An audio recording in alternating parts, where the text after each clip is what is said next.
பிறப்பினால் ஜெர்மனியராக பிறந்து 12 வயதில் தமிழ் மொழியை கற்க தொடங்கி இப்பொழுது ஒரு தமிழ் ஆசிரியையாகவே மாறியிருக்கும் ஒருவரை சந்திக்க போன்றோம். யாழ்ப்பாண தமிழில் மிக சரளமாக உரையாடும் அவர். நீங்களே அதனை நான் கூறுவதை விட நீங்களே நேரடியாக காணலாம். வணக்கம். வணக்கம்.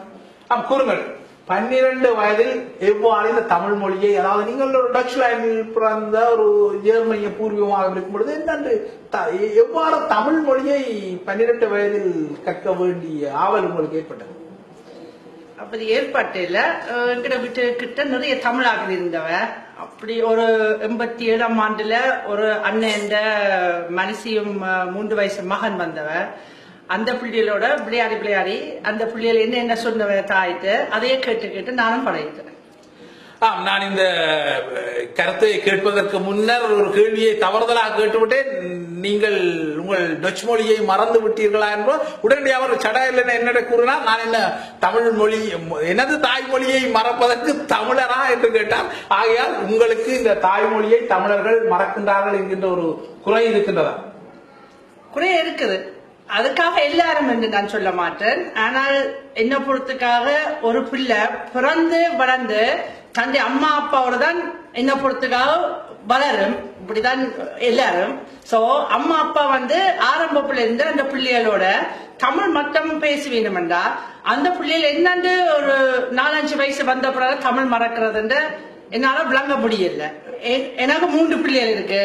3 பேருக்கு பிறந்ததுல இருந்து 4 வயசு வரைக்கும் வரும் தமிழ் தான் கலைச்சவன். அதுக்காக எந்த தமிழுக்கு பிள்ளை இல்லைன்னு நான் சொல்ல மாட்டேன். பிள்ளை இருக்கு, அது என்னுடைய தாய்மொழி இல்ல.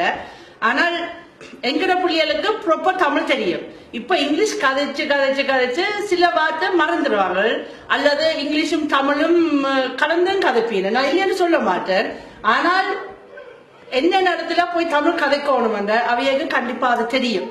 இப்ப ஒரு கோயிலுக்கோ ஒரு ஃபங்க்ஷனுக்கு போனா தமிழ் சேர்ந்து இங்கிலீஷ் தான் கதைப்பீனும். அது நான் தப்புன்னு சொல்ல மாட்டேன்.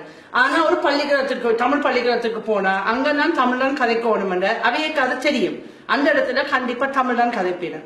வீட்டுக்குள்ள எங்களுடைய கண்டிப்பா தமிழ் கதைப்பீனும். அல்லது தங்களுடைய அப்பம்மாவுடைய கண்டிப்பா தமிழ் கதை. ஒரு நாளும் அவையோட இங்கிலீஷ் கதைச்ச வழியில சில வார்த்தைக்கு தெரியாது. அது வளர நாங்கள் முயற்சி பண்ணி கதைக்க வச்சதான் கதைப்பீனும். ஆனால் சில வேலை கவலையாக்குறாக்கு. இப்ப பள்ளிக்கூடத்துக்குள்ள படிக்கல பிள்ளைகளுக்கு ஒரு தமிழ் ஏதாவது கேட்டா தங்களால தெரியலையாமா. அது ஏன் தெரியாதுன்னு சொன்னா அவங்க சொன்னா because I was born in இங்கிலாண்டா. அப்ப நான் உன்னோட கேட்பேன், அம்மா அப்பா தமிழ் தானே.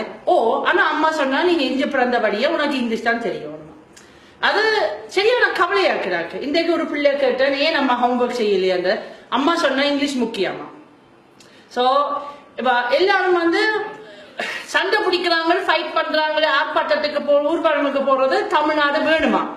ஆனால் இன்றைக்கு மொழியே கதைக்க முடியலையா என்ன அந்த நாளைக்கு தமிழ்நாடு திரும்பி கிடைக்குமோ? என்னால் உண்மையா ஒரு பெரிய கேள்விக்குறியா